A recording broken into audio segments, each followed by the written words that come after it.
So I slick got a headache. So I don't know how far I'm gonna go with this.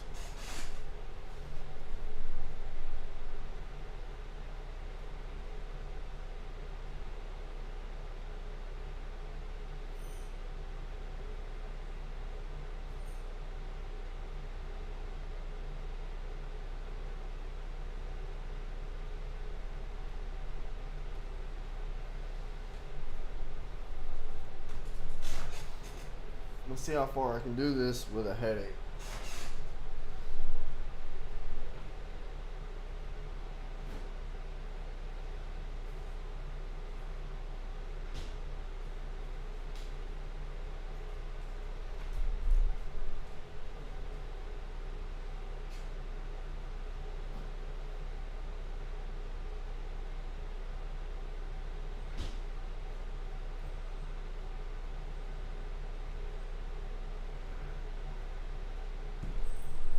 Alright. With the headache, let's try this. Ugh. Fuck, I got a headache. In this room, you're going to learn what an IDOR vulnerability is, what they look like, how to find them, and a practical task exploiting a real case scenario. What is an IDOR? IDOR stands for Insecure Direct Object Reference and is a type of access control vulnerability. This type of vulnerability can occur when a web server receives user-supplied input to retrieve objects, files, data, documents. Too much trust has been placed on the input data, and it is not validated on the server side to confirm the requested object belongs to the user requesting it. Oh. Oh. Oh, I got a headache. Imagine you've just signed up for an online service, and you want to change your profile information. The link you click on goes to HTTP URL, and you can see your information. Curiosity gets the better of you, and you try changing the user_ID value to 1000 instead, HTTP URL, and to your surprise, you can now see another user's information. You've now discovered an IDOR vulnerability. I've done that. Ideally, there should be a check on the website to confirm that the user information belongs to the user logged requesting it. Using what you've learned above, click on the View Site button and try and receive a flag by discovering and exploiting an IDOR vulnerability. Oh. Oh. Oh.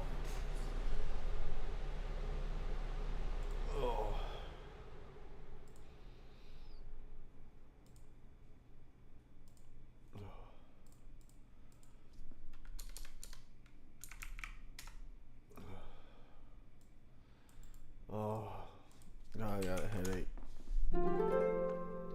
Whoop, whoop. Yeah. Oh. Encoded IDs when passing data from page to page either by post data, query strings, or cookies, web developers will often first take the raw data and encode.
Oh, I got a fucking headache. Let's see if I can get this done with this headache. Encoded IDs when passing data from page to page either by post data, query strings, or cookies. Web developers will often first take the raw data and encode it. Encoding ensures that the receiving web server will be able to understand the contents. Encoding changes binary data into an ASCII string commonly using the AZ, 0 to 9 and equals character for padding. Okay. The most common encoding technique on the web is base 64 encoding and can usually be pretty easy to spot. You can use websites like HTTP URL to decode the string, then edit the data and re-encode it again using HTTP URL. And then resubmit the web request to see if there is a change in the response. See the image below as a graphical example of this process.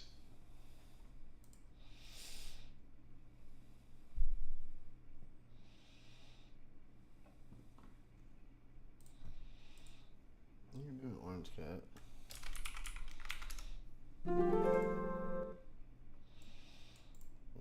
Hashed IDs are a little bit more complicated to deal with than encoded ones, but they may follow a predictable pattern, such as being the hashed version of the integer value.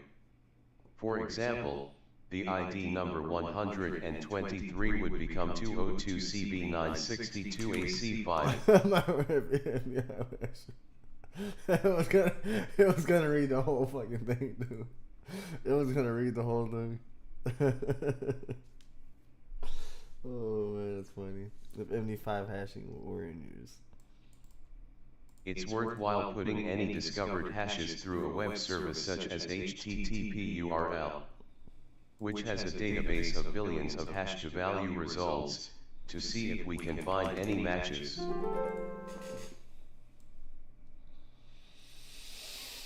Unpredictable IDs. If the ID cannot be detected using the above methods, an excellent method of IDOR detection is to create two accounts and swap the ID numbers between them.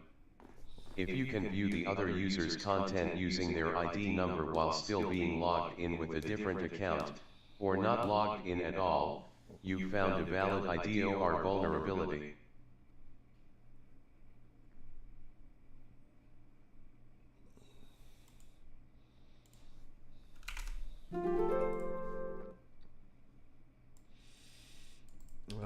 Where are they located? The vulnerable endpoint you're targeting may not always be something you see in the address bar. It could be content your browser loads in via an AJAX request or something that you find referenced in a JavaScript file. Sometimes endpoints could have an unreferenced parameter that may have been of some use during development and got pushed to production.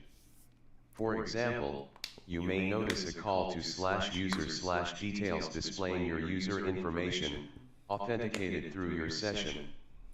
But through an attack known as parameter mining, you discover a parameter called user_ID that you can use to display other users' information. For example, /user/details, user_ID equals 123.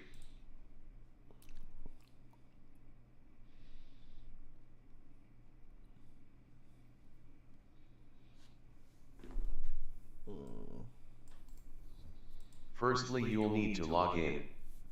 To do this, click on the Customers section and create an account. Once logged in, click on the Your Account tab. The Your Account section gives you the ability to change your information such as username, email address and password.